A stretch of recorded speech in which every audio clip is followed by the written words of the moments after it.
Pequeño César, capítulo 7, El horror del honor, parte 1.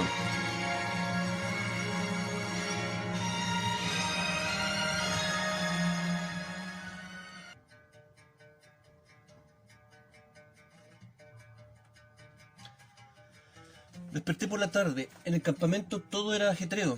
Jasper había cumplido con su promesa y había enviado a los jinetes y los arcos partos prometidos. Caballería liviana, montada en hermosos caballos luz. Jamás había visto animales tan bellos y nerviosos. Sus jinetes también tenían mejor aspecto que la infantería que se nos había presentado antes. Estos eran hombres orgullosos. La mayoría usaba un grueso bigote. Visten pantalones sueltos llamados kaftan y una túnica de seda cruzada de mangas largas. No llevan casco, solo se amarran una cinta en la cabeza para ajustar la cabellera. En su lado derecho cuelgan un carcaj, estuche para flechas, y en el izquierdo la funda de su arco, además de una espada corta cruzada sobre su estómago. Uno de ellos llevaba una larga pica con un estandarte, un horrible pez escamoso con una cabeza con cuernos, hecho de seda y cuyo cuerpo se inflaba con el viento. Después me aclararon que no era un pez, sino un dragón, sin duda el dragón más feo que haya visto jamás. Baltasar apareció para decirme que todo estaba en regla, la caravana se había pertrechado bien y los caballos prometidos por Jasper correspondían por cantidad y valor a los del trato de la noche anterior. Le dije que se encargara de todo y le pregunté si estábamos en condiciones de iniciar la marcha por la mañana. Me dijo que sí, y volví a la tienda, pidiéndole que él tratara los asuntos con los partos. Baltasar me siguió y me manifestó su pesar por lo ocurrido, pero al mismo tiempo me indicó que yo no podía volver a arriesgar mi vida de la manera en la que lo había hecho. Demasiadas cosas estaban en juego como para perderla así nada más.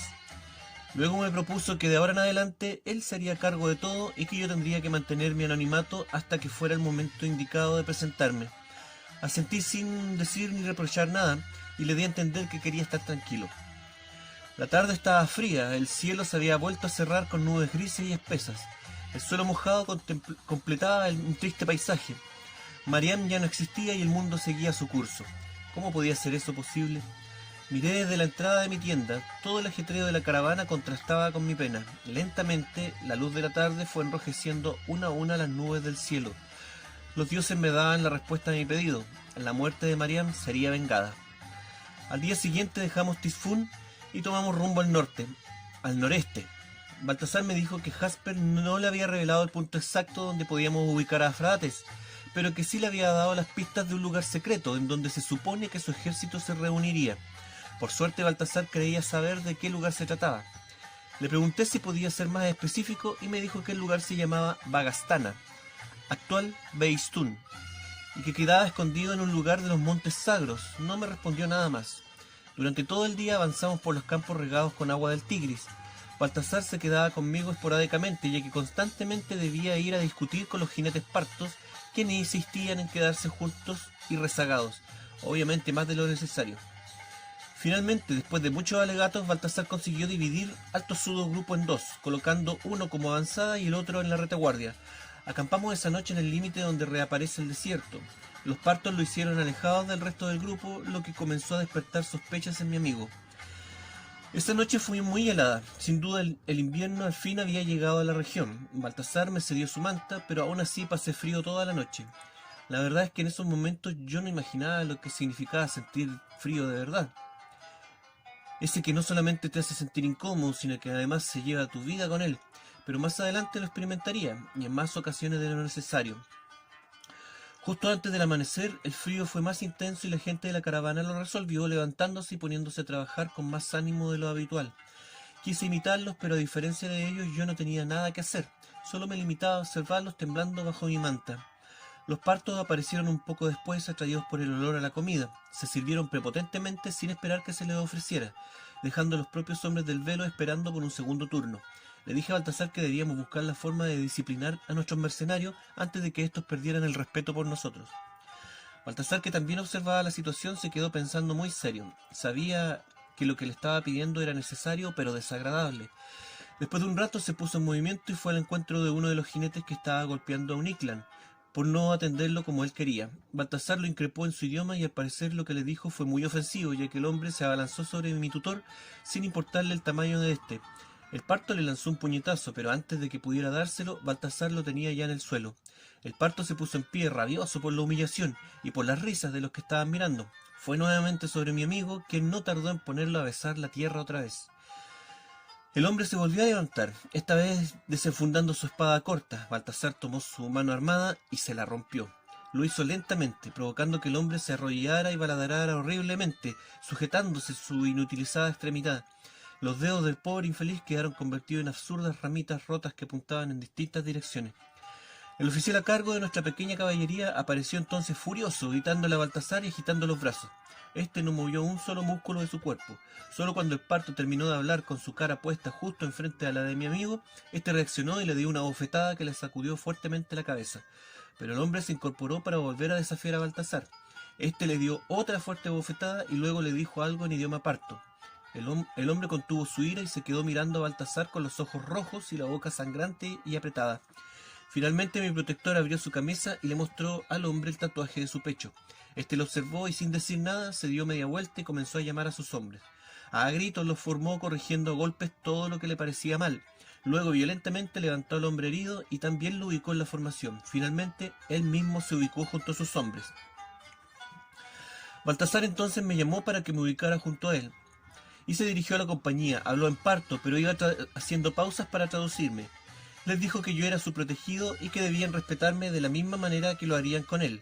Después le habló de la importancia que tenía nuestra misión y de que tendrían su recompensa una vez que terminara la guerra, ya que nos uniríamos al ejército del propio Cha-an-Cha, rey de reyes, el rey Fraates, hijo del gran Orodes. Después de eso, Baltasar los despachó para que prepararan sus monturas. Le pregunté qué le había dicho al oficial para que éste le obedeciera. Le expliqué que yo era de la misma línea familiar que Jasper y que tenía la misma fuerza y poder que su antiguo amo. Baltasar me entregó el caballo y las armas del hombre herido. Le pregunté qué habían hecho con él y me respondió que después de atender su mano lo enviarían de vuelta a Tizfún, desarmado y a lomo de un camello. Aunque habíamos perdido un hombre, era una baja necesaria. Traté de montar el caballo que Baltasar me entregó, pero me fue imposible. La bestia tenía un temperamento demasiado nervioso. Además, yo ya me había acostumbrado al lento paso de mi camello y este me recordaba al bueno de Idir. Razones por las que cedí el caballo a Baltasar, el que no tardó en hacer del animal una bestia dócil bajo su pesado cuerpo.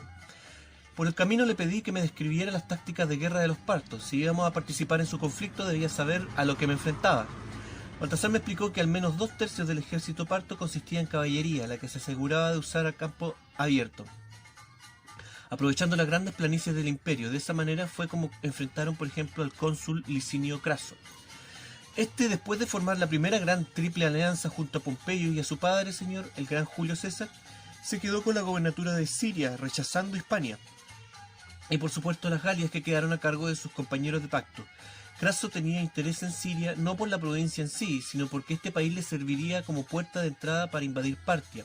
Craso en ese momento era el hombre más rico de Roma, fortuna adquirida trabajando como sicario en su juventud y probando más adelante un sinnúmero de lucrativos negocios dignos solo de un patricio como él, negocios tales como traficante de esclavos o formando una ingeniosa cuadrilla que apagaba los incendios producidos en los mejores barrios de Roma, servicio por el que cobraba verdaderas fortunas, considerando que muchos de esos incendios eran provocados por sus mismos hombres.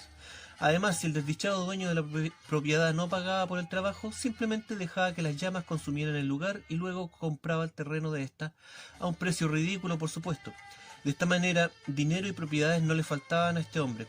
Así es que no solo deseaba la guerra por la fortuna que podía ganar, también le interesaba ensalzar su nombre y reputación militar, la que un par de décadas antes le había arrebatado Pompeyo, cuando se había adjudicado injustamente la victoria sobre el gladiador rebelde Espartaco. Logro que en realidad le correspondía a él, pero Pompeyo se le adelantó anunciando la victoria como propia frente al Senado. Por otro lado, su padre, señor Julio César, había conquistado las Galias y tenía así garantizada su cuota de gloria, pero él no tenía nada para ensalzar su nombre. Craso cabalgaba ya en sus 60 años y su hijo Publio lo alentaba a emprender una última y gloriosa campaña.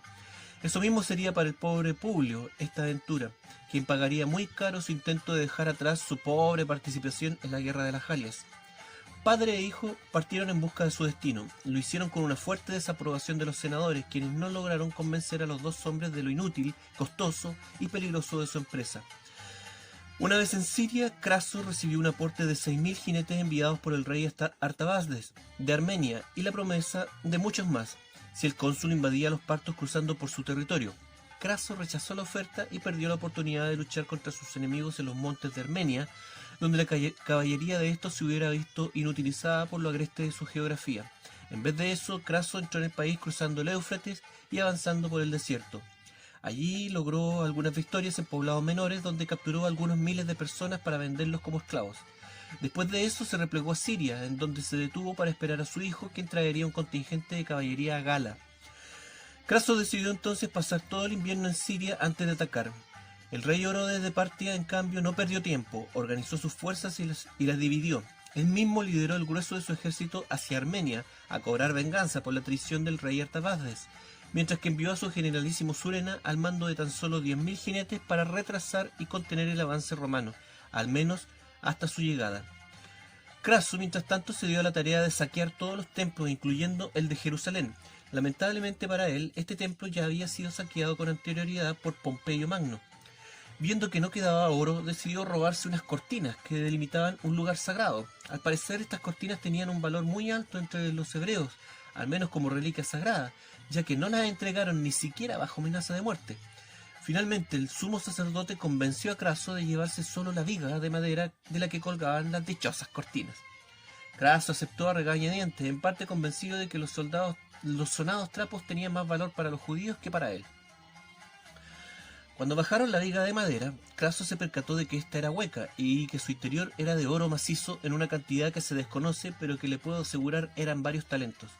Con esto Craso terminó de reclutar las fuerzas que necesitaba para su ansiada invasión, pero al mismo tiempo se ganó la enemistad del celoso dios judío, y al igual que Pompeyo, el otro saqueador del templo, sufrió un terrible final.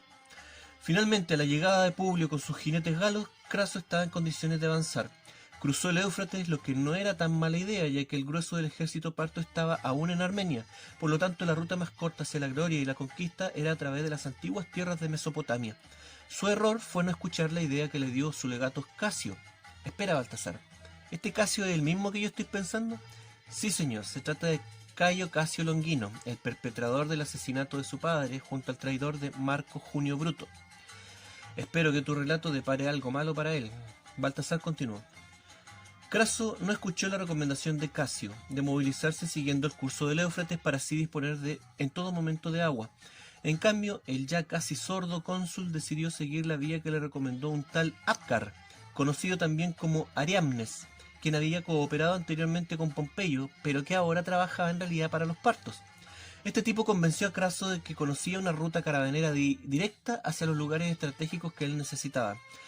Así fue como Craso movilizó a su ejército a través del desierto, al igual que nosotros, pero ellos en verano, no en otoño, y además con muy poca disponibilidad de agua.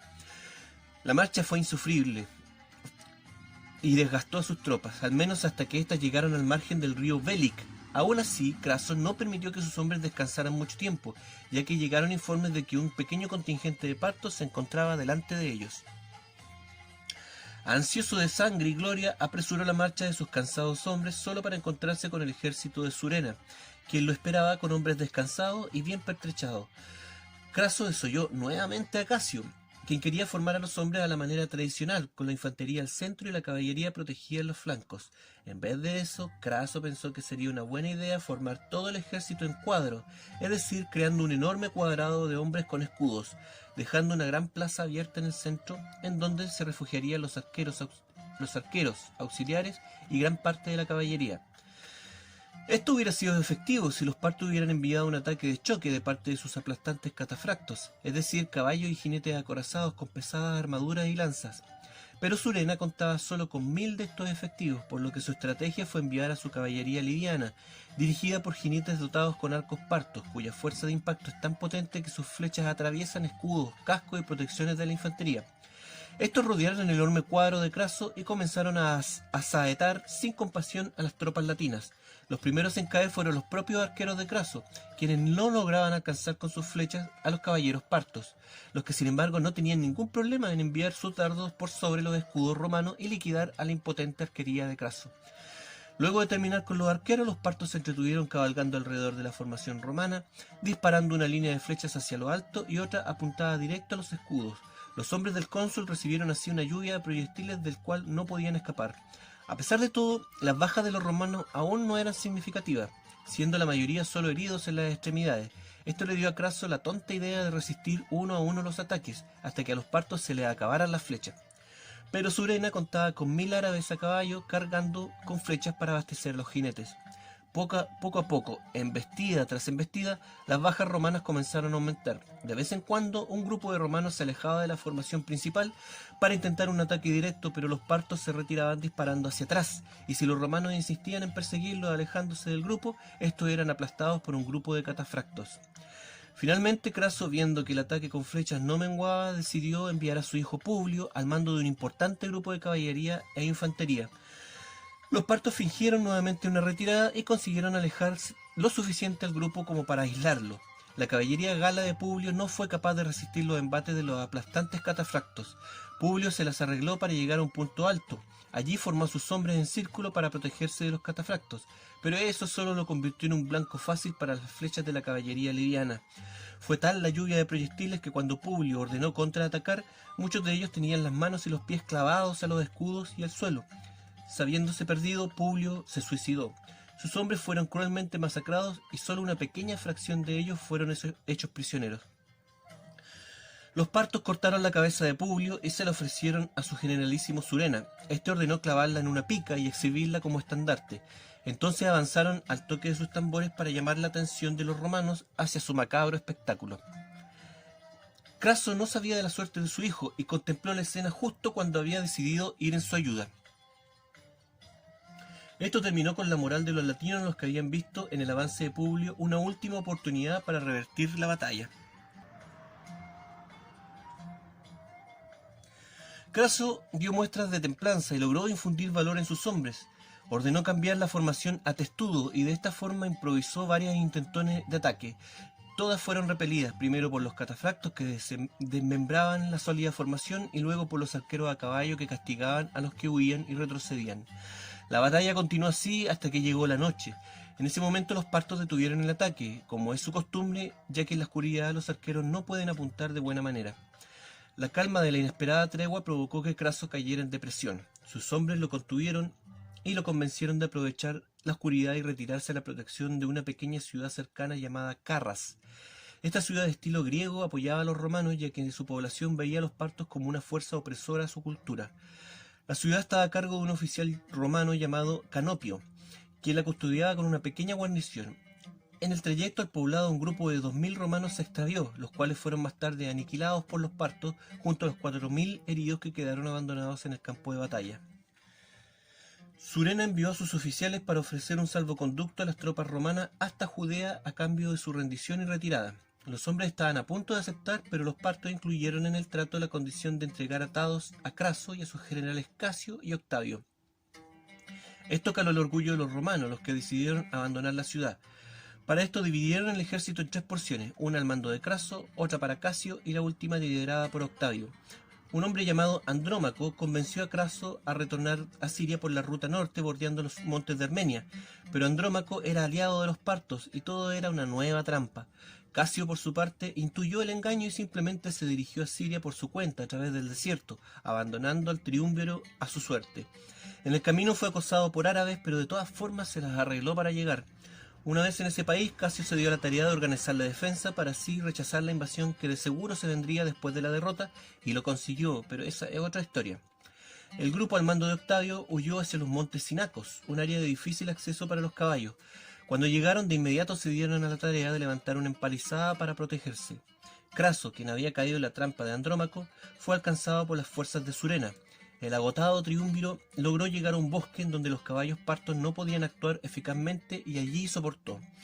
Octavio fue alertado de su difícil situación y marchó con sus hombres para ayudarlo. Entre ambos lograron rechazar a los enemigos. Al atardecer, Surena ofreció negociar con Craso. Envió unos emisarios que ofrecieron caballos para llevar a Craso y sus generales, aduciendo de que estos estaban sin montura y esto le restaba dignidad a las conversaciones. La verdadera intención tras este gesto era raptar a los líderes romanos. Los generales solo se dieron cuenta de esto cuando uno de los partos tomó las riendas del caballo de Craso, mientras que otro le daba una palmada en la zanca. La escolta de Craso reaccionó, matando a los mozos partos. pero esto sirvió de excusa para que los iranios mataran a todos los guardias romanos y capturaran a Craso, al que luego ejecutaron, obligándolo a beber oro fundido como una forma de burlarse de su desmedida codicia, aunque otros dicen que murió durante el altercado. Como sea, a su cuerpo le cortaron las manos y la cabeza para exhibirlos en todo el reino. Finalmente la cabeza terminó en el palacio de Orodes. Dicen que en cierta ocasión el rey ofreció un espectáculo recreando la batalla, y en una parte de la obra uno de los actores alzaba una cabeza falsa para representar a la de Craso.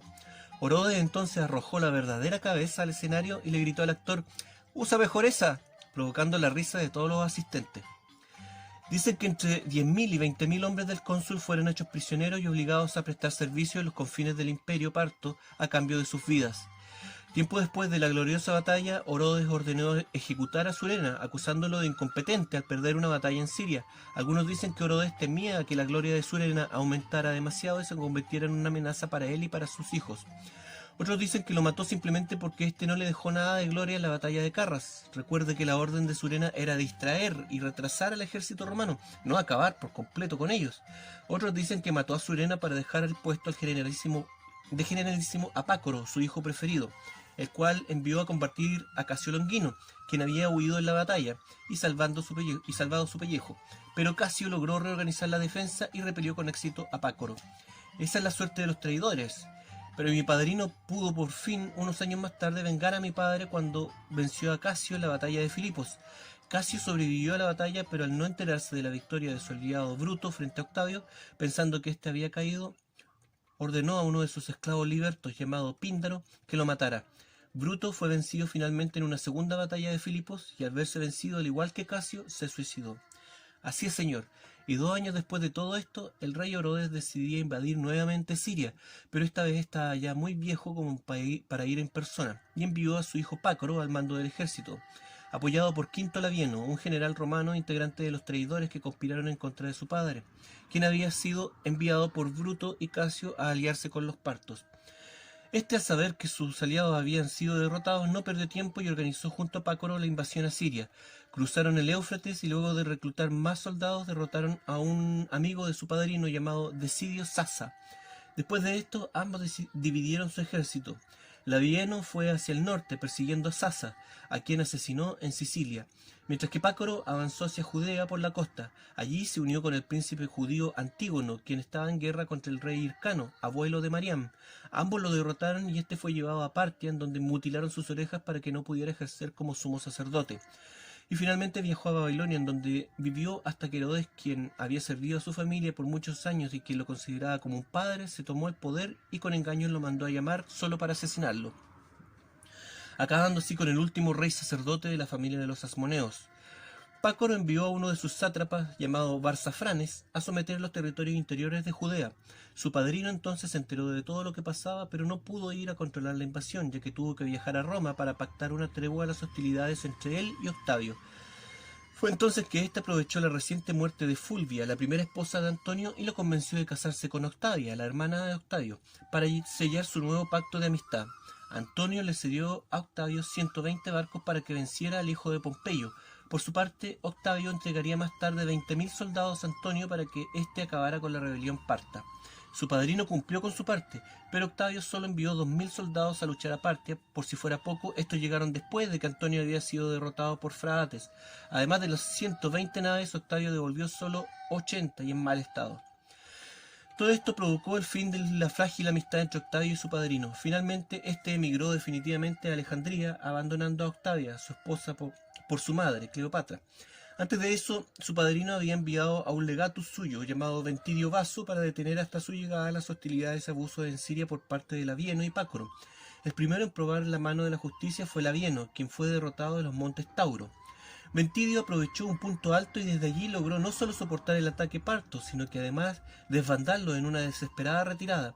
Ventidio entonces los persiguió hasta el mismo campamento de Labieno, quien intentó huir junto a sus más cercanos, pero fue más tarde capturado por un esclavo liberto de su padre Julio César, llamado Demetrio, y luego ejecutado.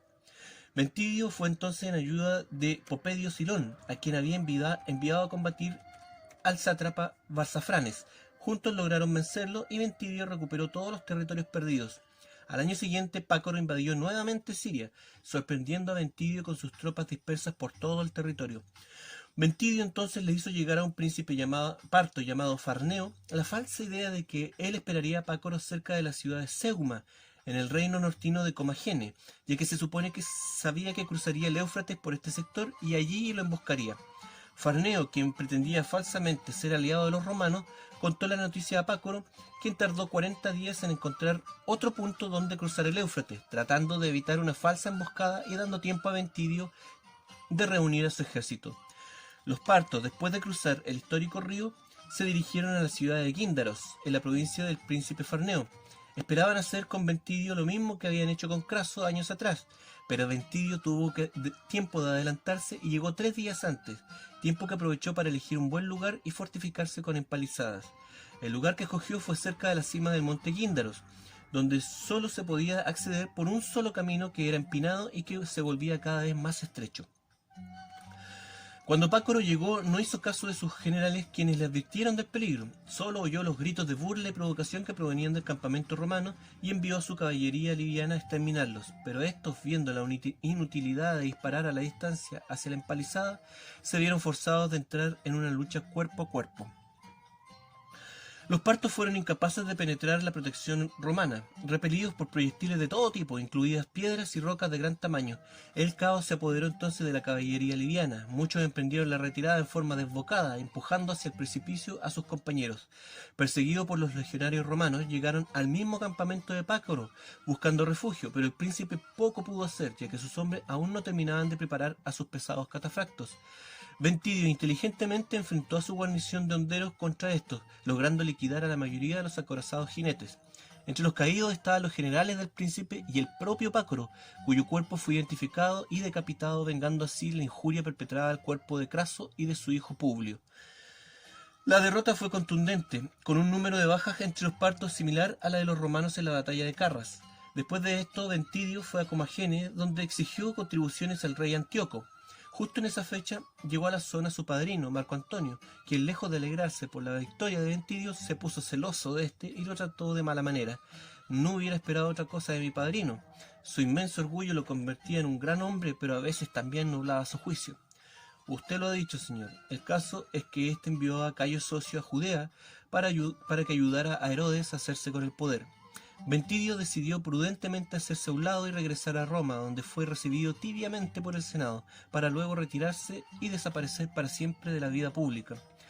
Su padrino marchó hacia Partia, donde lo esperaba el desastre, disimulado un par de años después durante la invasión armenia, donde capturó al rey mago Artabazdes y a su familia.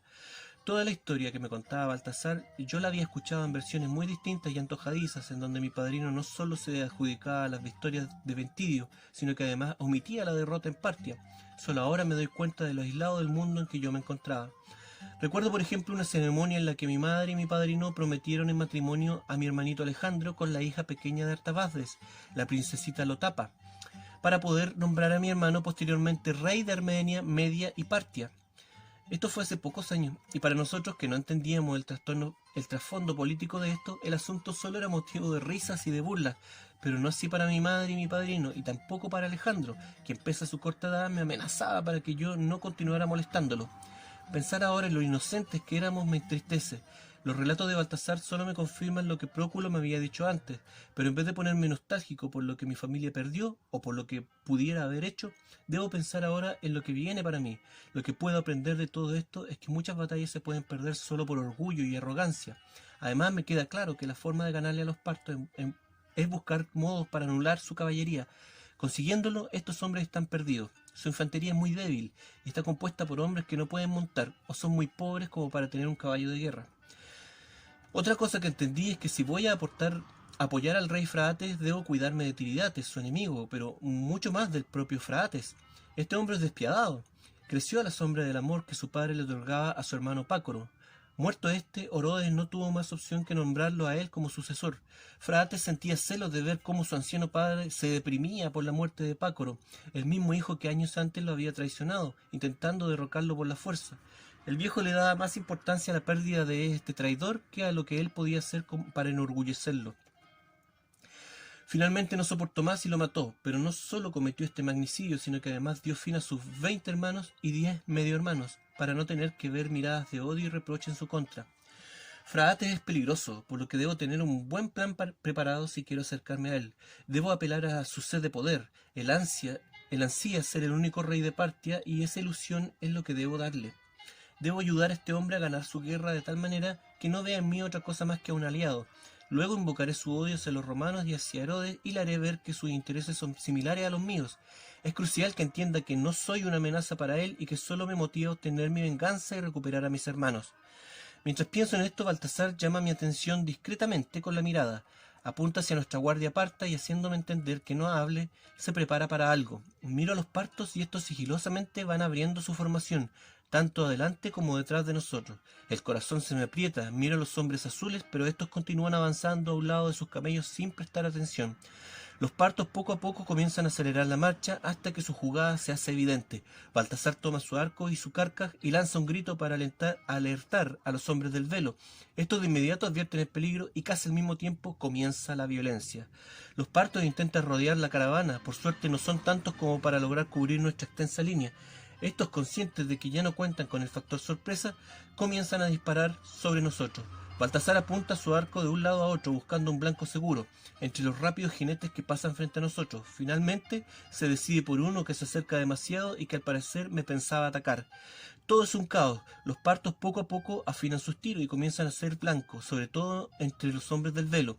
Estos tratan de devolver el ataque, pero su inexperiencia con el arco es notoria. Baltasar comienza a gritarle al grupo, nos ordena ponernos en marcha. Creo entender lo que va a intentar.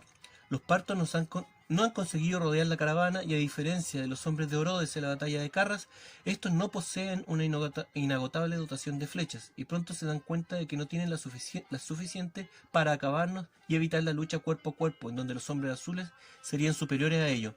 Conscientes de esto, se limitan a robar algunos camellos con carga y huyen. Para evitar darnos tiempo de que nos organicemos entre gritos y caos, vemos cómo los partos retroceden, alejándose de nosotros. Nos detenemos para organizarnos. Sabemos que estos tipos volverán. No estarán conformes hasta que se apoderen de toda la caravana. En un primer momento tenemos la idea de liberar de carga a todos los camellos que no porten algo que no sea ánforas del tesoro, para transportar en ellos a los niños, las mujeres y todos los heridos que no puedan caminar. Si lográbamos llegar a los montes sagros antes de que los partos nos den alcance nuevamente, estaríamos a salvo. Pero pronto nos damos cuenta de que esto es imposible. Aún nos faltan 2 jornadas para llegar a la cordillera y una nube de polvo a la distancia nos indica que nuestros asaltantes vuelven por nosotros.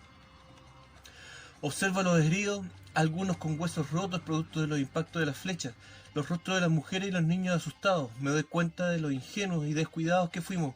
La ira y la vergüenza comienzan a apoderarse de mí. Quiero culpar a alguien por este error, pero no puedo. Baltasar anuncia al grupo que debemos intentar defendernos y así lograr persuadir a los partos para que nos dejen en paz. Rápidamente comenzamos a improvisar una barrera utilizando los animales y la carga para esto. Baltasar instruye rápidamente a los hombres del velo para que porten arco para que disparen sus flechas solo cuando él lo indique y que no traten de apuntar a los jinetes, ya que solo perderán su tiro. En vez de eso deben hacerlo los caballos. Nuestra esperanza es tratar de derribar la mayor cantidad de partos que podamos. Una vez en el suelo, estos serán vulnerables a las espadas de los hombres azules. Me instalo detrás de la barricada, pero Baltasar me dice que debo seguir adelante. Me rehúso, pero el barbón me asegura que me alcanzará más tarde con la caravana y que solo quiere evitar que algo me ocurra durante el ataque. Me recuerda mi compromiso de preservar mi vida por sobre todo. Monto mi caballo y me retiro escoltado por 2 hombres azules, cada uno en sus monturas. Mientras avanzo, miro hacia atrás y veo cómo mi amigo sigue dando instrucciones a nuestros hombres. Las mujeres y los niños están en un círculo protegido por camellos. Avanzamos por el desierto, solo eso podemos hacer. La tarde avanza lentamente y poco a poco la oscuridad nos comienza a cubrir, pero seguimos avanzando. Me pregunto cómo estarán los demás. Espero que Baltasar haya logrado rechazar este segundo asalto.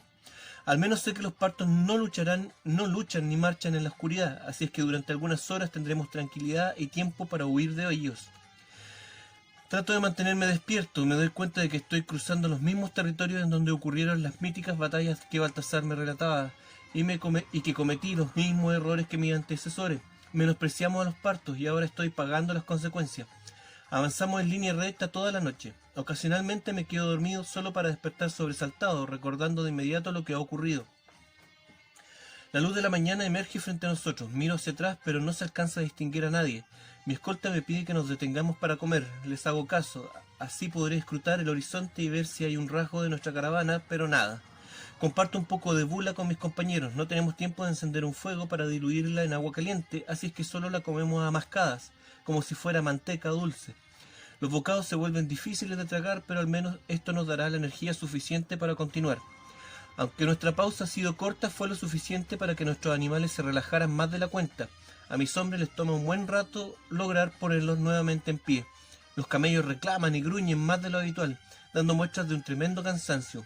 Si por la noche aún no tenemos novedades de la caravana, ordenaré a mis guardias descansar a los animales. No sería conveniente que estos se desplomaran por el agotamiento, con nuestros enemigos aún tras nosotros. Retomamos la marcha a paso lento. Quiero darle la oportunidad a Baltasar de poder alcanzarnos, pero esto no ocurre. Frente nuestro aparece una delgada línea negra. Se trata de los montes Sagros, o al menos eso creo. Calculo que nos tomará al menos todo el día llegar a ellos. Una vez que estemos en sus pies, esperaremos la caravana. Solo espero que hayan conseguido rechazar a los partos y que logren mantenerse a salvo hasta aquí. Por la tarde nos detenemos para descansar. El agotamiento es claro entre nosotros y los animales. Mientras esperamos, una pequeña nube de polvo nos indica lo que más temíamos.